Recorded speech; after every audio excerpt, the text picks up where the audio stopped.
계속해서 자동차용 고분자 중에 이제는 전기 자동차에 한정해서 한번 얘기를 해보도록 합시다. 일단 앞에서 얘기한 자동차용하고 뭐 큰 차이는 없지만 뭐 큰 차이가 있다 그러면 있지. 뭐 사실 열안정성, 난연성 이거는 기존의 내연기관차에서도 사실 중요했던 거고, 단지 전기 자동차가 되면서 가장 중요한 부분으로 떠오른 건 절연성. 무슨 얘기냐면 전기자동차에는 고압의 전류가 막 흐르고 있기 때문에 걔들을 절연시켜 줄 수 있는 특성이 필요하다. 요게 이제 중점이 되게 될 거예요. 일단 먼저 전기자동차용 고분자를 얘기하기 전에 이 내연기관에선 필요했지만 전기자동차가 되면서 필요 없는 용도는 어떤 게 있을까 하면 연료 시스템에 들어가는, 연료가 없어. 그러니까 고분자, 연료 탱크라든지 이런 휘발유가 닿는 곳이 없기 때문에 그런 필요성이 없고, 그 다음에 윤활유 또는 오일도 사용 안 하니까 그런 부분들 필요 없고, 그 다음에 배기 시스템에 적용되던 고분자들도 필요 없고, 그 다음에 고온 엔진 전용, 이거는 일단 뭐 엔진 자체야 뭐 이제 금속으로 만들지만 특히 제일 많이 들어가던 건 엔진 진동을 줄이기 위해서 고무 소재의 고분자들이 많이 사용됐는데 그런 부분들도 많이 없어진다라는 얘기를 먼저 하고 넘어가자고. 자, 그럼 구체적으로 전기차에서 제일 중요한 건 배터리 시스템이 될 거예요. 그래서 배터리에는 우리가 흔히 얘기하는 2차 전지가 들어간다고. 뭐 2차 전지 안에도 뭐 바인더라든지 이런 소재로 고분자가 사용되긴 하지만 그런 건 이제 소소한 부분이고, 일단 중요한 건 배터리 안에는 어떤 고분자 소재가 들어가냐면 분리막이 들어가게 돼 있어. 뭐 소재 자체는 특별한 건 없지만은 특성적으로는 여러 가지 특성을 필요로 해.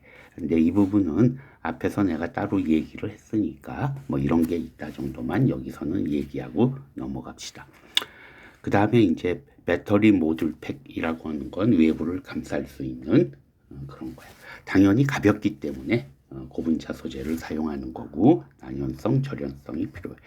이거는 고분자 소재, 순수한 하나의 고분자 소재로는 사용할 수 없고, 글래스 파이버야. 그러니까 유리 섬유로 강화된 PA나 PBT, 그런 복합 소재들이 사용된다. 그래서 뭐 여기서도 얘기했고 고분자 자체는 여기서를 얘기했으니까 혹시 더 필요한 사람은 참고하는 걸로 합시다. 그 다음에 세 번째는 이제 배터리에서 열이 나니까 그걸 열 관리해 줘야 되는 부분이 있어. 이거는 실제적으로 우리 뭐 데이터 센터라든지 이런 데서도 굉장히 열 관리가 중요하고, 또 그것들을 우리 고분자 소재를 통해서 하는 경우들이 많이 있기 때문에 최근에, 예전에는 별로 이런 표현이 없었는데 최근에 이 방열 고분자라고 하는 거에 대해서 얘기들이 많이 있어. 이 부분은 내가 아직 초안도 만들지 않았지만 나중에 따로 동영상을 하나 만들 계획으로 있습니다.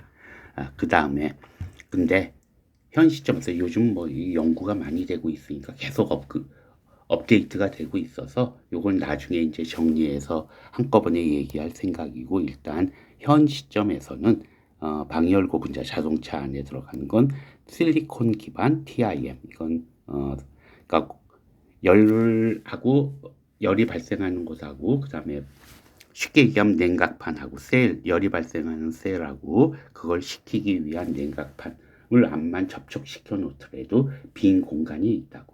그러니까 그 미세한 공기층을 메워주는 일종의 열 전도성 풀이라고 생각하면 돼.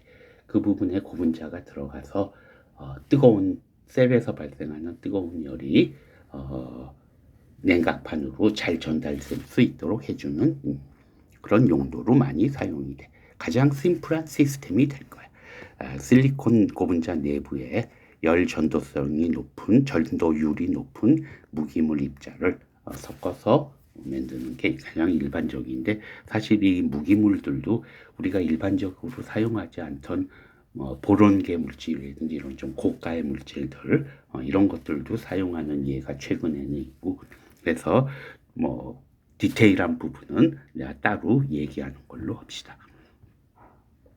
그 다음에 당연히 난연 고분자. 우리 전기차 안 사는 사람 중에 많은 사람들이 화재가 났을 때 어떻게 뭐 이제 이런 것들인데, 사실 뭐 화재는 일반 내연기관차에서도 일어나는 건데, 아무튼 난연 고분자는 난연성 고분자로 내가 따로 얘기를 했듯이 고분자 자체가 난연성을 갖는다라는 개념보다는 난연제를 집어넣어서 사용하는 거고, 소재는 그냥 BP나 BC 고분자 자체가 필요한 용도에 맞춰서 난연제를 집어넣는데, 최근에 이제 많이 개발되고 있고 사용되고 있는 게 고분자 표면에 세라믹을 코팅하는 거야. 예? 그렇게 해서 난연성을 부여하는 건데, 이거는 세라믹 코팅은 우리 유명한 조울겔 반응이라고 하는 거 있어요. 테오스를 사용해 가지고, 이게 이제 가수분해가 일어나면서 또 컨덴세이션이 일어나서 이와 같이 조울이 만들어지고, 그게 더 가서 이런 젤이 만들어지고, 이걸로 표면을 코팅하는 이런 시스템의 고분자를 난연 고분자로 사용하기 시작했다고 그래. 그 다음에 이제 세 번째는 권선 코팅이라고 돼 있는데, 이게 무슨 얘기냐면 그냥 전선이 많이 돌아다닐 거 아니야, 전기 자동차 안에서는. 근데 이 전선들을 예를 들면 모터 내부에 전선이 막 구리선이 막 이렇게 들어가 있는데, 얘네들 사이에 합선을 막기 위해서 표면에 입히는 절연층을 우리가 권선 코팅이라고 그래. 그러니까 우리가 쉽게 얘기하면 뭐야? 전선 피복제라고 하는 거 있잖아. PVC 사용해서 비닐로 우리 전선을 피복시킨다고, 절연시키기 위해서. 근데 여기서의 권선 코팅이라고 해서 하는 거는, 전선 피복제는 부피를 많이 차지한다고. 그지? 그러니까 모터 내부에 공간은 한정되어 있기 때문에 최대한 요 성능은 유지하면서 부피를 줄이기 위해서 어떻게 하는 거야? 얇게 코팅하는 거야. 가장 간단한 방법은 이 구리선을 고분자 모노머거나 올리고머거나 또는 경화되지 않은 고분자 안에 집어넣어서, 액체 상태의 고분자에 집어넣어서 표면을 살짝 코팅을 하고 열을 가해 가지고 외부의 고분자를 굳혀준다든지, 이런 방법으로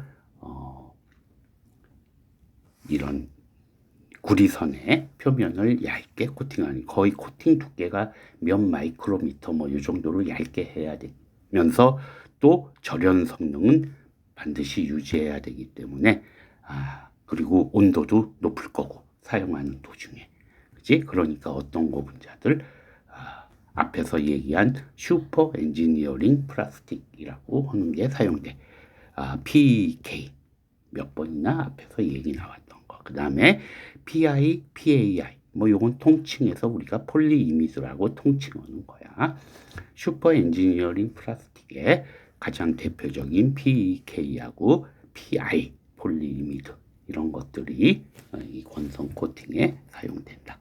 뭐 최근에는 뭐 세라믹 나노 입자 뭐 이런 걸 섞는 것도 있다고는 그래. 그러니까 뭐 이런 게 있는 것 정도로 얘기합시다. 일단 뭐 대표적인 부분만 짧게 얘기를 했고, 전기 자동차용 고분자는 아직도 계속 연구가 되고 있고, 또 방열 고분자 같은 경우에는 조금 시간을 갖고 내가 한번 업데이트할 생각으로 따로 있고, 요 정도로 간단하게 마무리 집시다. 처음 시작할 때도 얘기했지만 자동차에는 워낙 다양한 고분자들이 다양한 용도로 들어가니까 그냥 대표적인 것들만 골라서 내연기관용 고분자, 그 다음에 특별히 전기 자동차에만 들어가는 고분자, 이렇게 해서 간단히 마무리 짓는 걸로 하겠습니다.